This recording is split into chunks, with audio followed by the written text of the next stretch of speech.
Bonjour à tous. Alors aujourd'hui, on part en balade. J'espère que cette vidéo vous plaira. Si ce format vous plaît, likez, lâchez un commentaire. Comme ça, je ferai ça plus souvent parce que c'est vrai que c'est quand même plus agréable que dans la voiture. Alors aujourd'hui, le sujet de la vidéo, ce sera: est-ce que ça vaut le coup de tout sacrifier pour le peu qu'on possède? Parce qu'il m'est arrivé un événement de fou il y a environ 1 an et demi, et comme vous l'avez vu dans le titre de la vidéo, avoir tout perdu a été la meilleure chose qui me soit arrivée. Et je ne plaisante pas, car en réalité, j'aimais pas la vie que je menais. Donc je vais mettre un peu de contexte pour que vous puissiez visualiser la situation dans laquelle j'étais. J'étais dans un appartement de 30 mètres carrés, un studio, d'accord, que je louais 500 balles par mois. Et à l'époque, j'étais encore en couple depuis 1 an. Ouais, ça faisait tout juste 1 an, c'est ça. Nous avons subi un dégât des eaux du voisin du dessus. Bon, c'est des choses en fait qui arrivent, hein. Tout le monde peut subir des dégâts des eaux. Sauf que il y avait déjà un petit peu de tension dans le couple.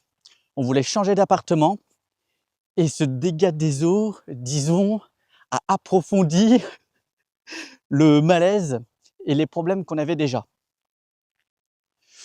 Et du coup, ça a traîné, mais vraiment, ça a vraiment traîné. On a vécu avec un dégât des eaux dans la salle de bain durant plus de 6 mois. Je ne sais pas si vous vous rendez compte, la salle de bain était totalement insalubre. Le matin, je me brossais les dents, il y avait des bouts de placo qui me tombaient sur le coin de la tronche. Vous voyez un peu l'horreur? C'est ce que j'ai vécu, ok? Donc, on a pris la décision de vouloir changer d'appartement. Or, moi, je faisais un boulot qui me plaisait pas et c'était un peu compliqué. J'étais en tension avec mon employeur, je voulais l'envoyer au prud'homme. En plus de ça, il y avait la tension du couple, le dégât des eaux, heu, l'insalubrité. J'étais vraiment dans un contexte, j'étais vraiment dans une situation de merde. C'était vraiment la galère de fou et je me suis dit: «Non, tranquille, ça va s'arranger, tout finit toujours par s'arranger. Voilà, bats-toi, fais ce qu'il y a à faire et ça va s'arranger au fur et à mesure». Sauf que, messieurs, dames, la vie, c'est pas une série Netflix, c'est pas un film. Des fois, ça s'arrange pas. Alors excusez-moi s'il y a des voitures, hein, mais c'est un petit chemin, on est dans la cambrousse. Mais voilà, la vie, c'est pas une série Netflix, c'est pas un film. Des fois, ça va mal et ça empire. Ce qui fait que vous vous retrouvez dans une situation totalement merdique, la tête dans le guidon et vous voulez pas lâcher. Moi, j'étais vraiment dans ce contexte-là. Vous voyez, on était 100% dans ce contexte-là. Donc j'allais au travail, ça se passait mal, il y avait des tensions. Je rentrais, j'étais fatigué, j'en pouvais plus. Tu te prenais la tête je me prenais la tête avec mon ex et j'en avais tellement marre, j'en pouvais tellement plus que je préférais faire mes petites affaires de mon côté plutôt que de la toucher. Vous voyez un peu le délire absolu dans lequel j'étais? Vous voyez? C'était vraiment un délire de malade. Quand vous vous retrouvez dans des situations comme ça, c'est qu'il y a vraiment quelque chose qui va pas. Il faut faire en sorte que ça change parce que là, vraiment, ça craint. Et du coup, bah, j'ai commencé à me remettre en question. Attendez, je suis pas dans le cadre. Voilà. Et au bout d'un moment, j'ai commencé à me remettre en question. Je me suis dit: «Attendez, mais» je me suis dit: «Mais là, ça craint de ouf. Il faut que je fasse quelque chose et le problème, il vient de moi». Et c'est le cas. Des fois, vous avez une leçon à comprendre et tant que vous lâchez pas prise, la situation va faire que de s'empirer. Et j'étais vraiment dans cette situation-là.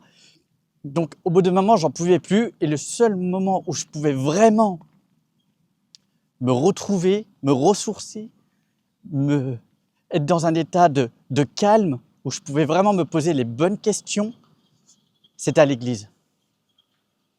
Et c'est pour ça que j'y allais tous les jours. Tous les jours, j'allais à l'église où j'allais prier, pour réfléchir, dans le calme, dans le silence. Et c'est ça qui fait toute la différence.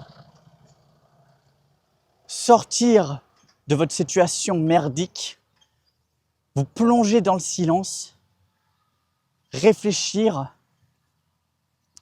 Et c'est là où vous commencez à vous dire, mais en fait, est-ce que ça vaut la peine que je fasse autant de sacrifices, autant d'efforts pour ça? Je me suis vraiment posé la question. Est-ce que ça vaut le coup que je continue à travailler dans ce milieu qui me donne à peine de quoi vivre pour payer mon loyer, pour un appartement insalubre?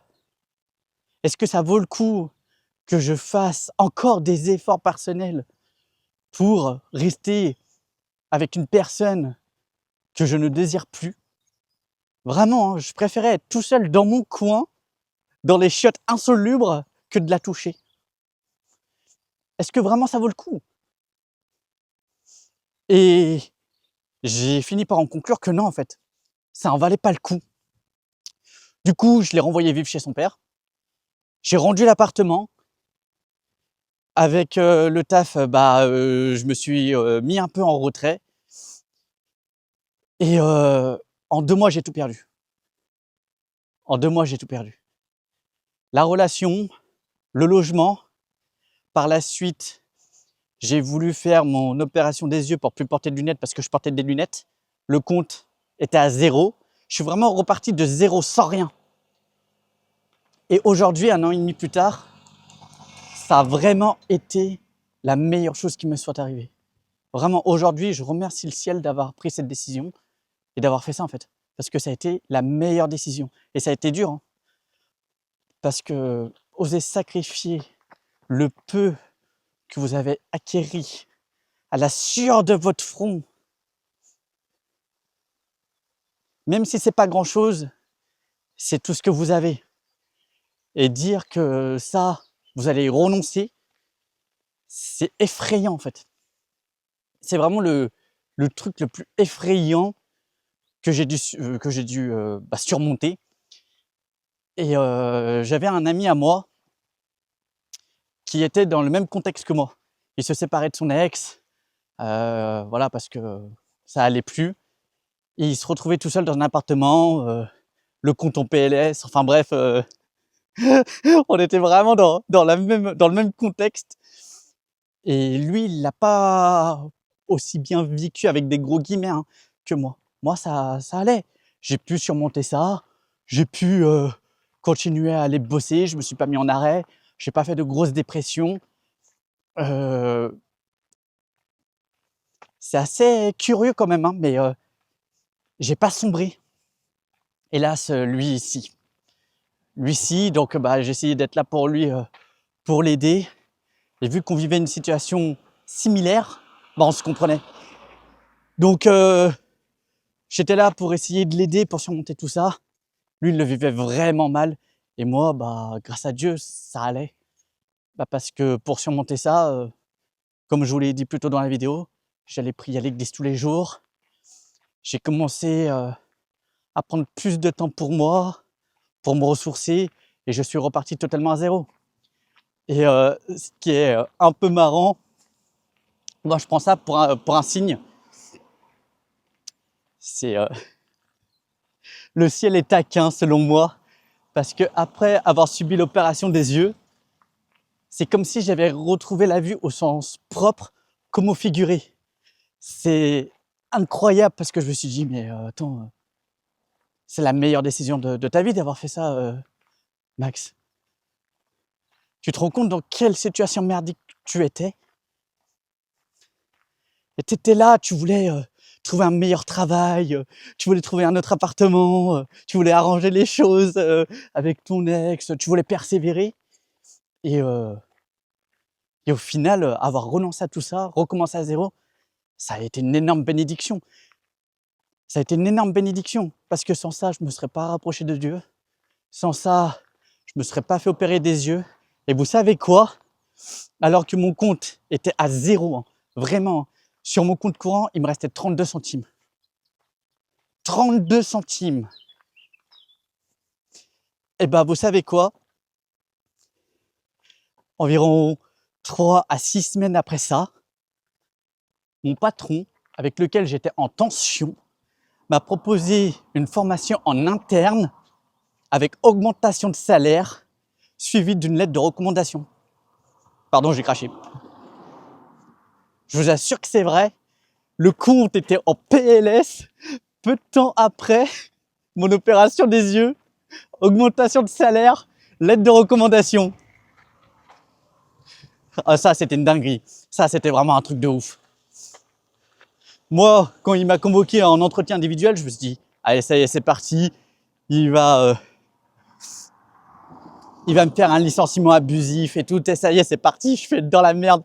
Non, non, pas du tout. Maxime, je te propose une formation en interne avec augmentation de salaire de 50%. Donc, j'ai gagné 50% de salaire en plus. Truc de ouf. Ah, truc de ouf, truc de ouf.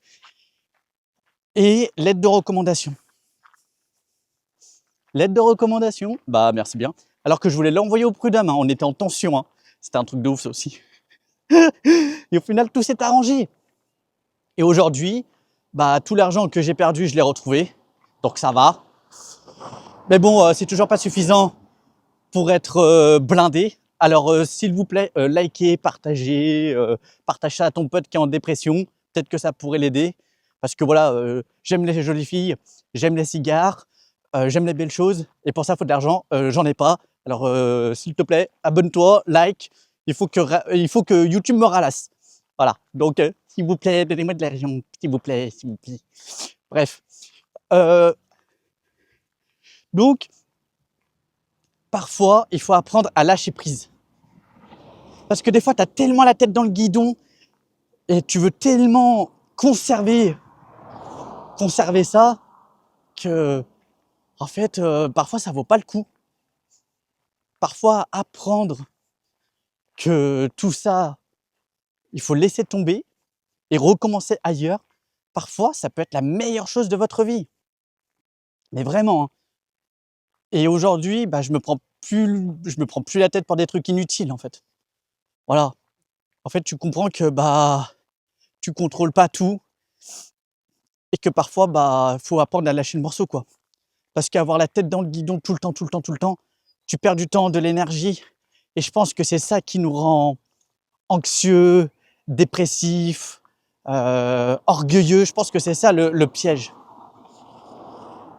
Comment vous voulez progresser si vous continuez constamment à faire les mêmes erreurs, si vous refusez d'apprendre des leçons?